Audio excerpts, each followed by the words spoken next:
আমি সবসময় বলি যে যে সমস্ত মহিলারা বোরকা পড়তে চান না বা পর্দা করতে চান না, বোরকা বলে কোনো কথা না, পর্দা করতে চান না, হিজাব করতে চান না, তারা বাহিরে যখন খোলামেলা পোশাকে যান, সেজে গুজে যান, তাদেরকে অন্য পুরুষরা দেখে কি চিন্তা করে?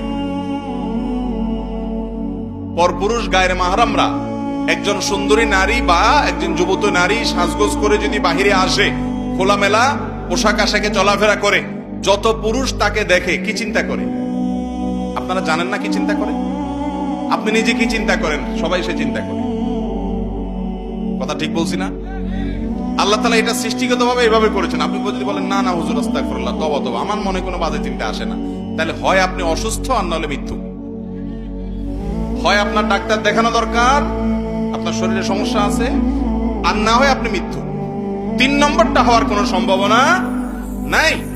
এবার আপনি চিন্তা করেন, যেই বোন পর্দা ছাড়া বাহিরে যাওয়াটাকে তার জন্য তিনি এটা প্রাউড ফিল করার মতো বিষয় মনে করছেন, ন্যূনতম যদি তার ভিতরে আত্মসম্মান বোধ থাকে, সে চিন্তা করবে বাজারে যতগুলো মানুষ আমাকে দেখছে, আমাকে নিয়ে মনে মনে সে এমন এমন কল্পনা করছে, ওই কল্পনার কথা যদি মুখ দিয়া বলে, তাহলে ঘৃণায়, ক্ষোভে, দুঃখে, কষ্টে তার আত্মহত্যা করতে মনে চাইবে। আত্মহত্যা করা হারাম। বুঝাইতে চাইলাম যে সে নিজেকে শেষ করে দিতে মনে চাইবে, এত জঘন্য খারাপ লাগবে তার কাছে। অথচ সেই মানুষটাই যখন দেখে বলে আপা অনেক সুন্দর লাগছে, ভাবি অনেক সুন্দর লাগছে, ওই মহিলা মিটমিট করে হেসে ওইটাকে অ্যাপ্রিসিয়েট নিচ্ছে, সেটাকে গ্রহণ করছে, সে জানে না যে ওই সুন্দর লাগা কথা যে বলছে তার মনে বাজে কল্পনা আসবে। যদি কখনো না আসে, হতে পারে প্রাইমারি লেভেলে কারোর মনে বাজে চিন্তা আসলো না, কিন্তু আসবে। যেখানে বাজে চিন্তা আসার সম্ভাবনা আছে, ওখানে নিজেকে সেভ করাটাই হলো বুদ্ধিমান মানুষের কাজ। একটা জায়গায় ধরেন এখানে বিদ্যুতের লাইন আছে এবং এখানে বিদ্যুতের হাই ভোল্টেজ লাইন আছে, হাত লাগলে সাথে সাথে শক্ট হয়ে মারা যাওয়ার ভয় আছে। এই মুহূর্তে বিদ্যুৎ নাই, কারেন্ট নাই, চলে গেছে, তারপরও আমি সেখানে হাত দেবো না। কেন? কারণ এখন বিদ্যুৎ নাই, যে কোনো মুহূর্তে এসে যাবে।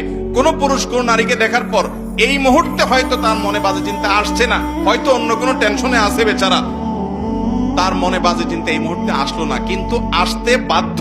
যদি তার গায়ের মাহরাম মহিলা হয়, তাহলে তার মনে সবসময় পবিত্র চিন্তা আসবে না, একটা সময় বাজে চিন্তা আসবে। এই ভয়াবহ দিকটার কারণে একজন নারী পর্দা করবেন। তিনি পর্দা করবেন তার প্রোটেকশনের জন্য। আমি সবসময় বলি ভাই, মাননীয় মহামান্য রাষ্ট্রপতি, তিনি চাইলেই কি যে কোনো জায়গায় যাইতে পারেন?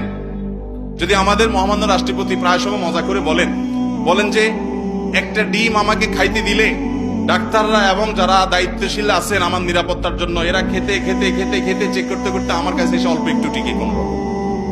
উনি প্রায় সময় মজা করে সে কথা করে বলেন। উনি যদি বলেন যে তোমরা সব ছড়ো, আমার আশপাশে কোনো সেফটি